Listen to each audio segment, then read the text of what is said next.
We're here in Golden in County Tipperary. This is Greyhound Racing Heartland.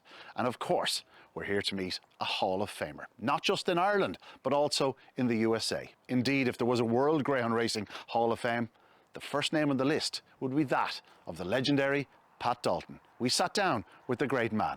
Enjoy. Pat Dalton, we're here in Cloughley, just outside Golden, County Tipperary, sprawling hills. More champions have emerged from this place than I would say any sort of per square inch than any other place in the world. You've been involved in greyhound racing all your life, Hall of Famer, both in Ireland and of course in the US. And it all started a long time ago. Your father John was involved in a few dogs. That's right, he was. He kept half a dozen. That was about the amount he always kept. But the bug caught you early. Well, it did. Well, we grew up with them, even going to school, 10 or 11, like we were able to get a night out at the track at that time even. Now, I'm lucky enough that there's been plenty written about you over the years from various sources, and you owned your first dogs at around 9, 10 years of age. That's right, yeah. Before you were even left school, you had a few dogs under your own care. I had, yeah. Well, it was normal at that time. People at 11 or 12 even, they'd go and lead them out at the track and everything. But that was the custom at that time. Also kept you active out of the house. I did, yeah. Kept me out of trouble. You enjoyed your early years in the sport. Oh, I did it. Listen, it was tough enough starting off, but looking back over it, it was great, really. And where were your local tracks at that stage? Well, Clonmel mostly, and then Thurles opened, but Clonmel was our track, and only track for years. As it was late, I think Thurles didn't open until around 1950. I'm not so sure about that, but I think that when Thurles opened. When did you first realise that this was it? This was the life for you? You were going to be involved in dogs? Well, even I went to Cashel for a couple of years to school, and I still had them at that time, and I was getting more and more interested. And I had read about America and things like that, but I hadn't ever thought of going there at that time. But from the time I was 20 on, I had a few contacts made in America, but not with even doggy people, but had an uncle living in New York, so he was able to tell me a few things about it, not about the dogs, but about America. So tell me about your first adventure to America, because that's like, obviously you made your name in Ireland as an Irish breeder, but it was in America where you really had your success. Oh yeah. Well, America was what made my whole life, really. In about 60 or 61, I couldn't see much of a future for me in Ireland. And I decided to go over to America, and I had written and seen a lot of good articles about Biscayne, so I went there, spent about, I'd say maybe 3 or 4 weeks in America, and met with the people, Duke Jordan and Jimmy Knight that owned the place, and a few like that. And he had asked me to bring over some dogs, and they set up a race, so that was fine. So when I came back to Ireland, the board had been set up, and I knew Pat Holland prior to that even. So we met, and if I was going back to America, they said they'd like to become involved. And actually I was glad of that, because I doubt if I could have been able to afford it myself, or anyone in Ireland wouldn't do it. I had to bring at least 6 dogs. So this was early 60s, 61, 62? 61, yeah, or 62. Yeah.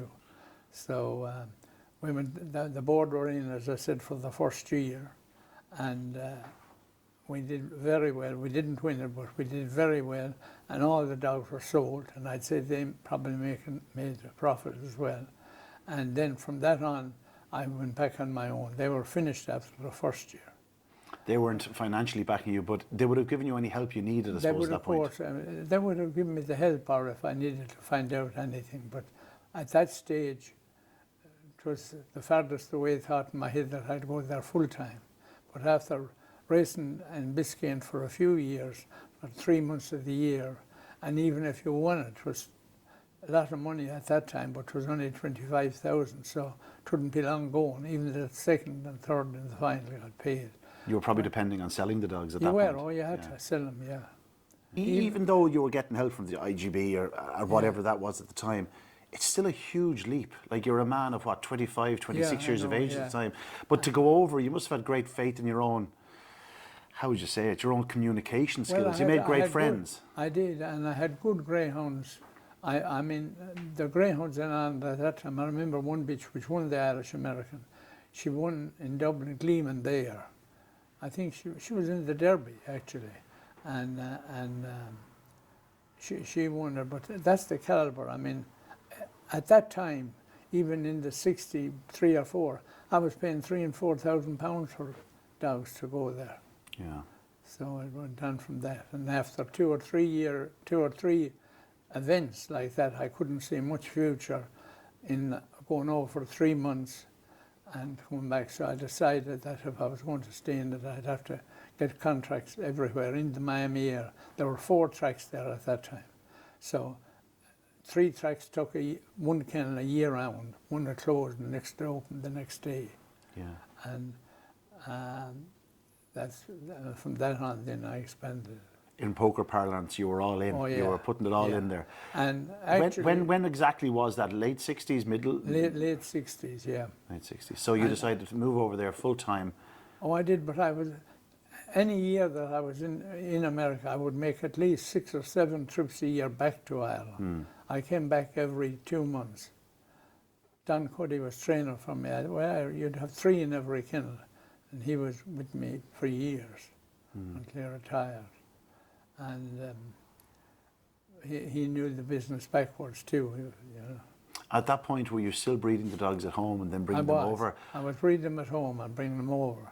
Only bring them here in this place. But then, I don't know, maybe in the 70s I might have bought Clonolty from Mike Hogan. That's 10 miles up the road, and I was breeding there again. I would breed maybe 100 or 120 pups up there in the year. You outgrew this operation, so you kept 2 operations going. The 2 of them were going for years. Yeah. And it went like that for the next 15, 20 years? It did, yeah, more, I'd say. I don't know exactly when. Someone asked me what year did I come finish up. I'm not sure what year Lincoln closed. When Lincoln closed, I finished up. But I was trying to ring up to find out. But all the tracks, at that time, they had no betting parlours or anything like that. But as you'll see in the articles, the interviews I gave, I knew when the tracks got the casinos and that the tracks could keep going without the dogs, that eventually you were in trouble. We were in trouble. Getting back to those busy years, how many dogs do you think you had on the go between Ireland and the Americas? Well, to keep it all going, when it was at the height, I would have over 500 greyhounds, easy. Yeah. To try to, because you had 60 in each kennel. To be able to keep an active list, you had to have that many dogs. 40, if there was too many kennels booked, would do you. And this was for 4 tracks in America? Well, this was for 4 at that time. But no, I'd got bigger. I was running 3 outfits. That was only 1 outfit. With 1 outfit, you'd get away with like if you were picking the dogs, not shipping all of them, you'd get away with 20 or 25 dogs new every year. But they'd have to be picked from, they'd be the pick 'em. The cream of the You crop. wouldn't, oh yeah, you wouldn't bring, if I reared a litter here of, say, 6 or 8, and I got 2 or 3 to make America, I consider myself very lucky. Yeah. Because, as you know, you'd have to be, in them days even, you'd have to be more than as good as top class. The logistics of it all must have been very, very difficult. Obviously, you had a small family, a young family here at home. Well, I wasn't even married at that time. You weren't even married at the No, time? no. Okay. So it was all ready to go. Yeah.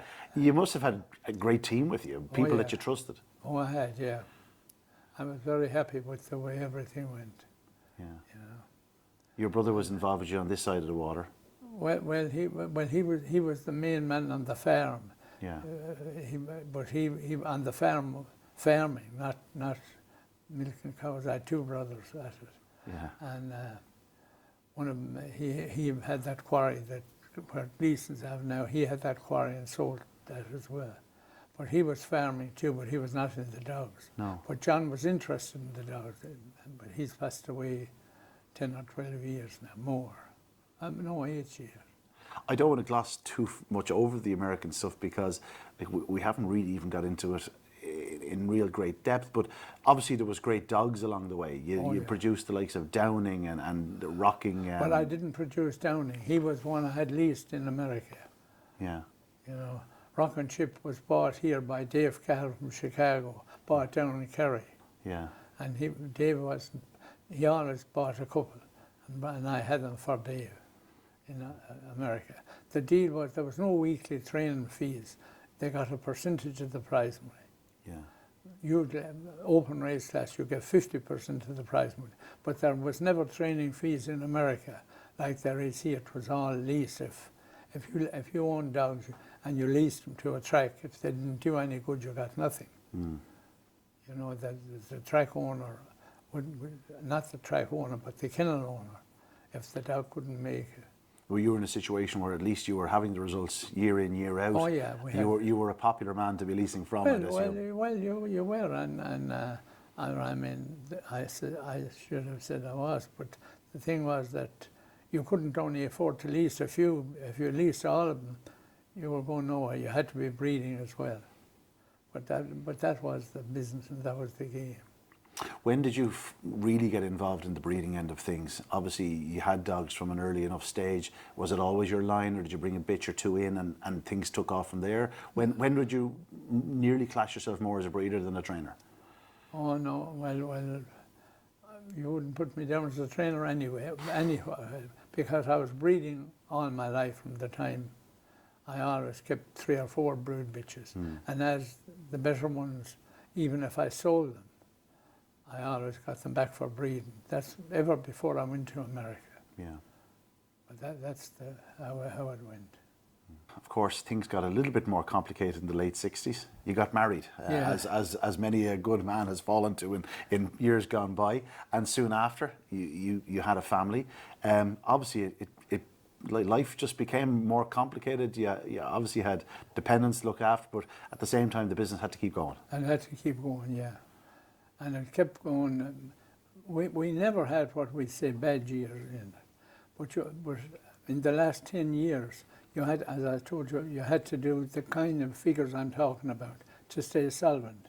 You had to get around $800,000 a year in prize money. Yeah. And it's obviously complicated. You were spending a lot of time in the States. Your wife Nellie was here at home with a small family. That's right. And she developed quite the bookkeeping skills. Oh, she did. Well, she was teaching before we got married, so that wasn't much of a problem to keep the books.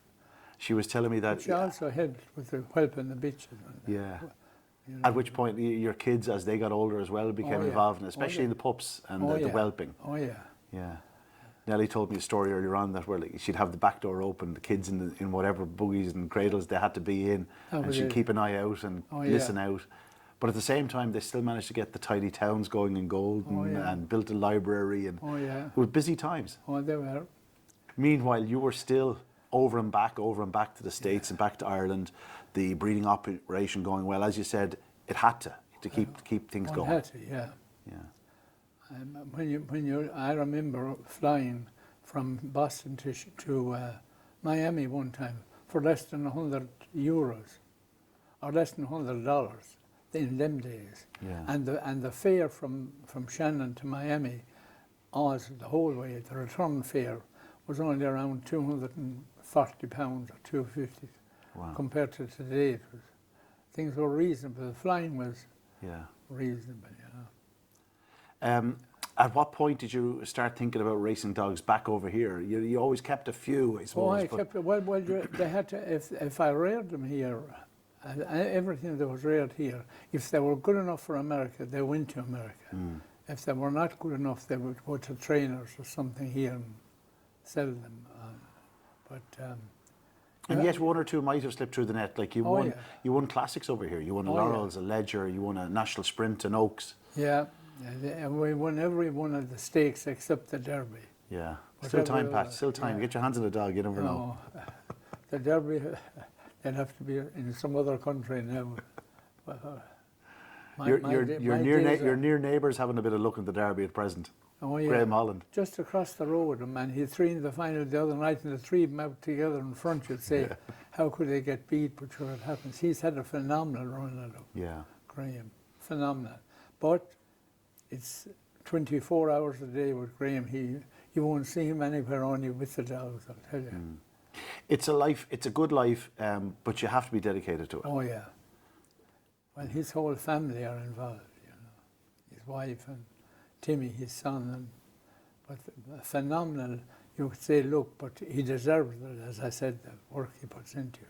But it's something you can see mirrored from your own life. Your whole family were involved as well. They were, yeah. You know, as you say, like Nelly, it may have been more logistical than anything else, but the kids were all involved. Oh, they were. You know, and always looked to be involved. Oh yeah. Well, there was with America, there was enough in the business to keep them involved in it. But who would think that out of 60 or 70, I think 80 tracks were in the States at one stage. At least if you look at some of the old books there, I think there was 60-something in it. There's 2 left. Yeah. And we always feared when the tracks got the casinos. I mean, you'd have 3,000 people maybe playing the machines, and 500 or 600 watching dog racing. Yeah.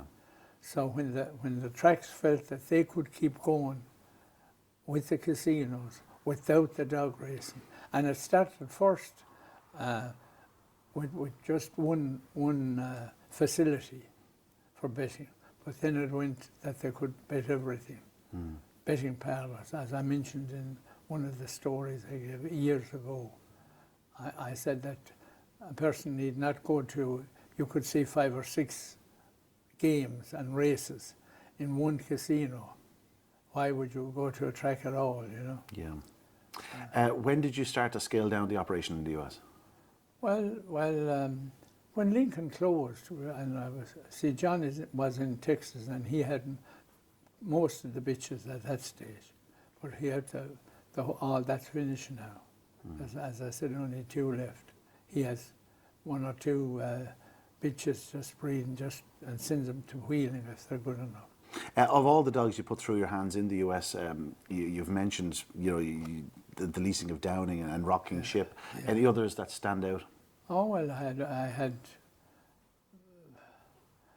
I say Gleeman there was, as I said, one of the first that I took over, but they were open race last year, you know, before she went over. But I can't think of all the names. Yeah.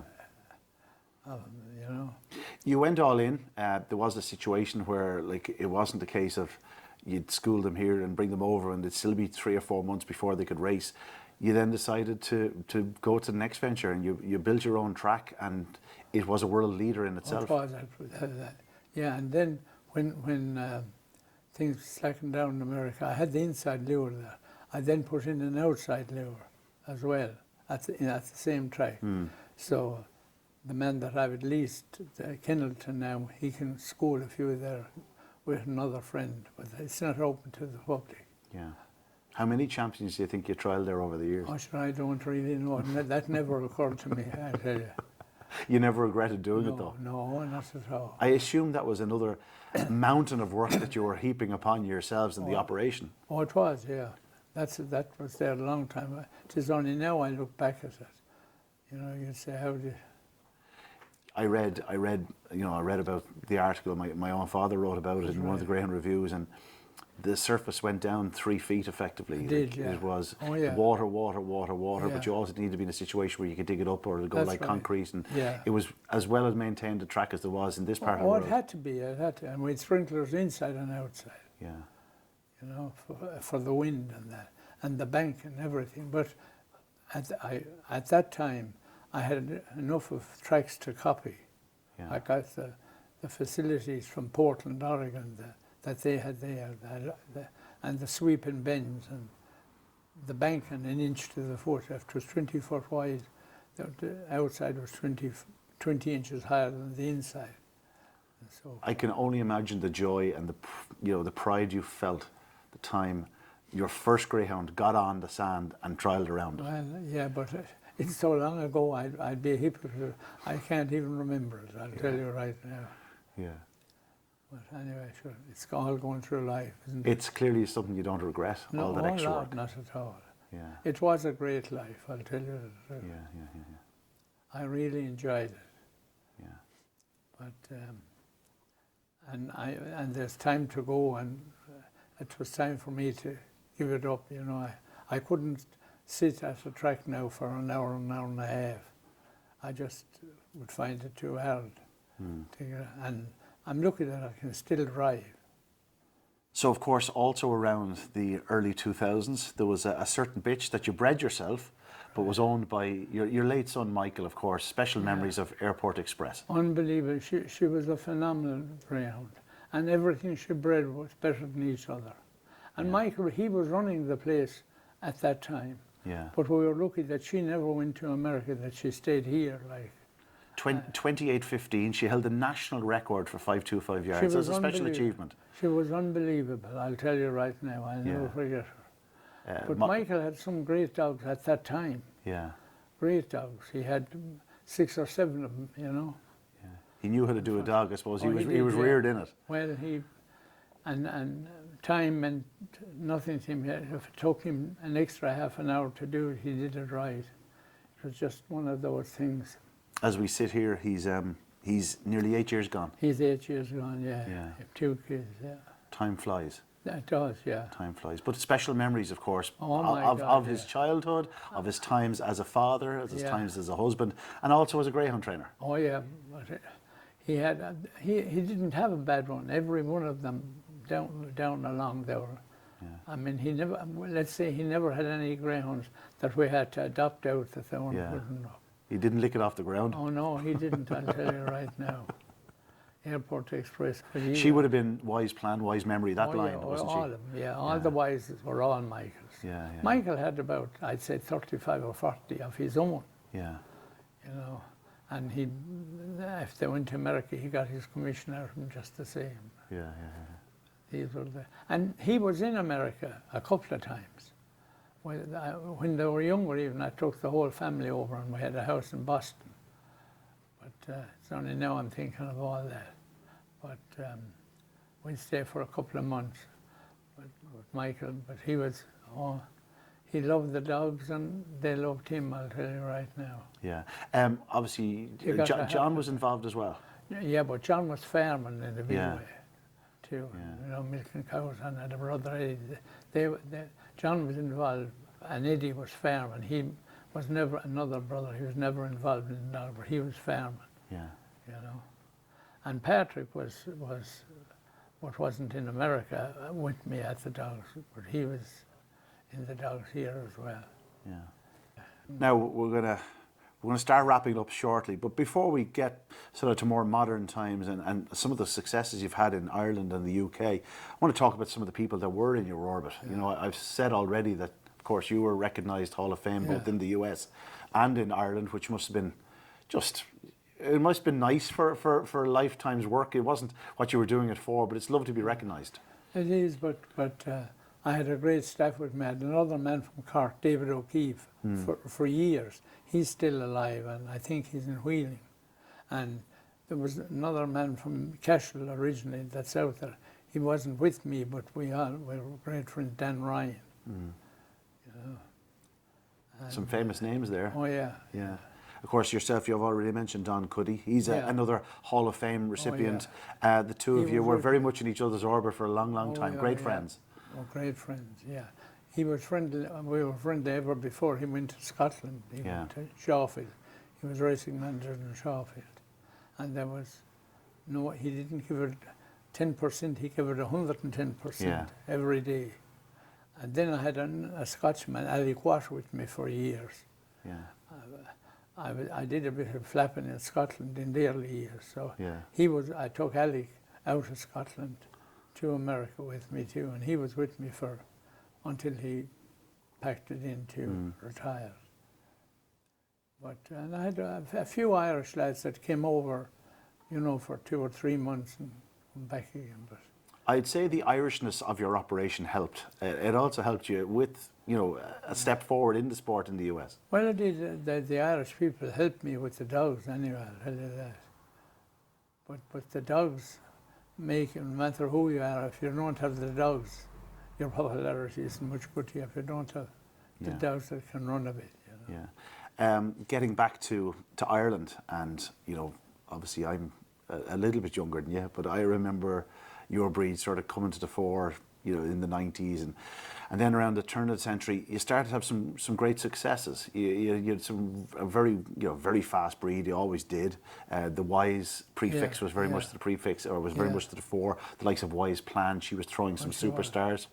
Yeah, we had some really good long distance. The American influence gave me a lot of distance, and with the speed of the Irish, then you know, the bitches bred on well.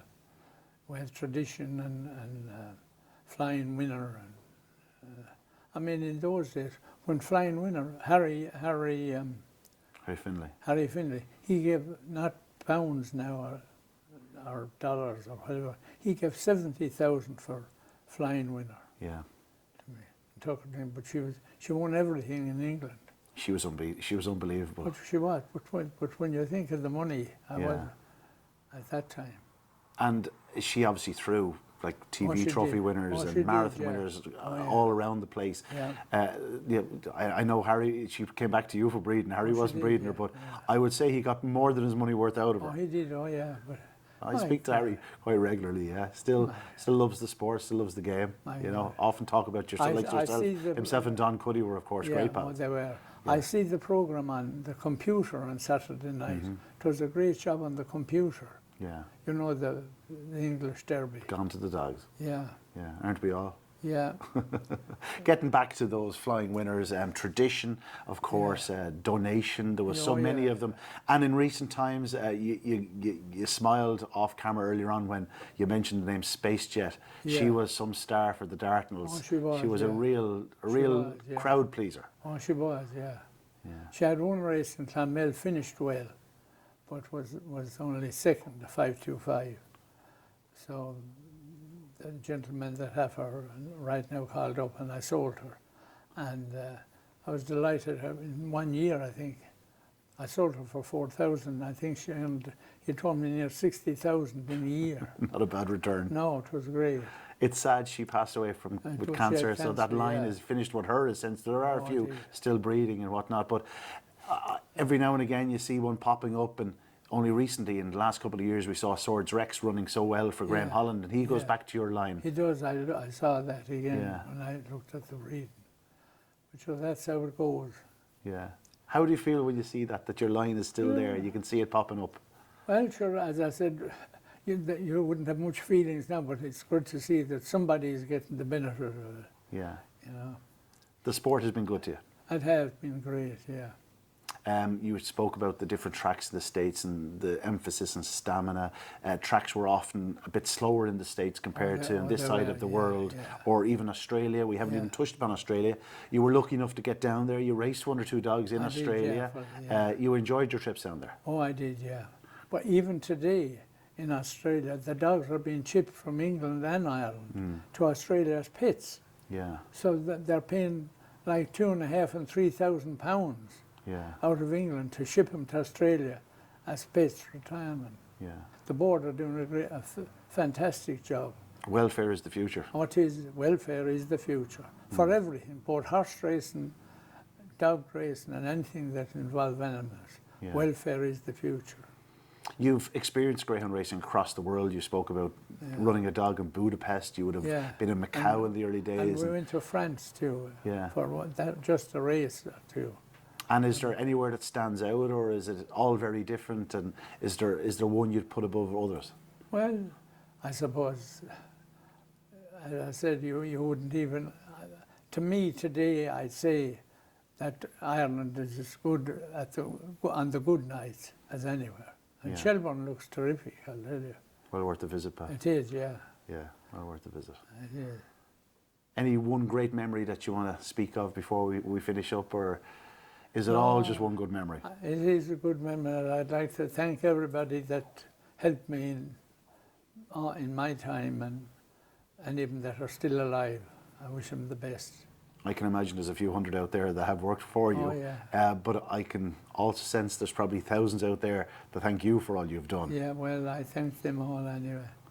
Pat, it's been an absolute pleasure. Thanks again. Make sure you get to Shelburne Park now. I sure will. Thanks again. Thanks, Pat.